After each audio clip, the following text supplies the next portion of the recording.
లోటును అధిగమిస్తూనే గ్యారంటీలు కొత్త కార్యక్రమాల అమలు కోసం రాష్ట్ర ప్రభుత్వం సిద్దమైంది. గడిచిన ఏడాది కంటే ఆదాయంపై ఆశాభావంతో ఉన్న సర్కార్ కేంద్రం నుంచి గ్రాంట్లపై ఆశలు పెట్టుకుంది. ప్రాధాన్యతలతో పాటు సంక్షేమ రంగానికి పెద్దపీట వేస్తూ మూలధనంపైన కొత్త ఆర్థిక సంవత్సరంలో నిధులు ఖర్చు చేయాలని భావిస్తోంది.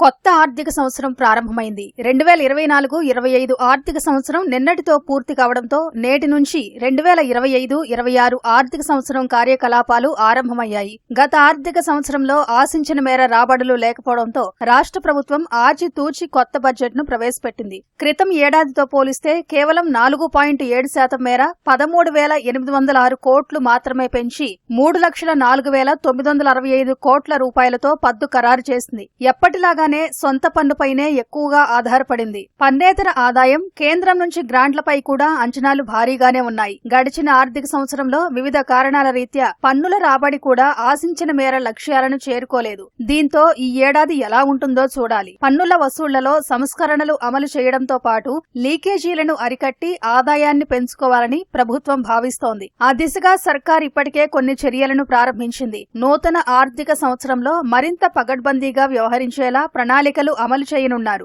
పన్నేతర ఆదాయం విషయంలోనూ ఆర్థిక సంవత్సరం చివర్లో ప్రత్యేకించి ఇసుక విషయంలో అవలంబించిన విధానంతో ఖజానాకు ఆదాయం పెరిగింది. అదే తరహాలో ఇతర వాటిలో కూడా రాబడి పెంచుకోవాలన్న ఆలోచనలో ఉన్నారు. భూముల ద్వారా కూడా ఈ ఏడాది ఆదాయ లక్ష్యం భారీగానే ఉంది. అటు కేంద్రం నుంచి కూడా వీలైనన్ని ఎక్కువ నిధులు రాబట్టుకోవాలని ప్రభుత్వం లక్ష్యంగా పెట్టుకుంది. RRR, metro, Musi, skill development తదితర రాష్ట్ర ప్రభుత్వం చేపడుతున్న ప్రతిష్టాత్మక కార్యక్రమాలకు కేంద్రం నుంచి నిధులు పొందే ప్రయత్నం చేస్తున్నారు. ఇదే సమయంలో కేంద్ర ప్రాయోజిత పథకాలకు సంబంధించి ఎక్కువ లబ్ధి పొందేందుకు చర్యలు చేపట్టనున్నారు. కేంద్ర పథకాల కోసం అవసరమయ్యే రాష్ట్ర వాటా నిధులను సకాలంలో జమ చేయడం ద్వారా కేంద్రం నుంచి ఎక్కువ నిధులు సమకూర్చుకోవచ్చని భావిస్తున్నారు. లక్ష్యాలు, అవసరాలు భారీగా ఉన్న తరుణంలో FRBM పరిమితికి లోబడి రుణాలతో పాటు తక్కువ వడ్డీకి వచ్చే సాఫ్ట్ లోన్స్ విషయమై సర్కార్ దృష్టి కేంద్రీకరించింది. సంక్షేమం, వ్యవసాయం, విద్యుత్, నీటిపారుదల రంగాలపై రాష్ట్ర ప్రభుత్వం ఏడాది భారీగా ఖర్చు చేయనుంది.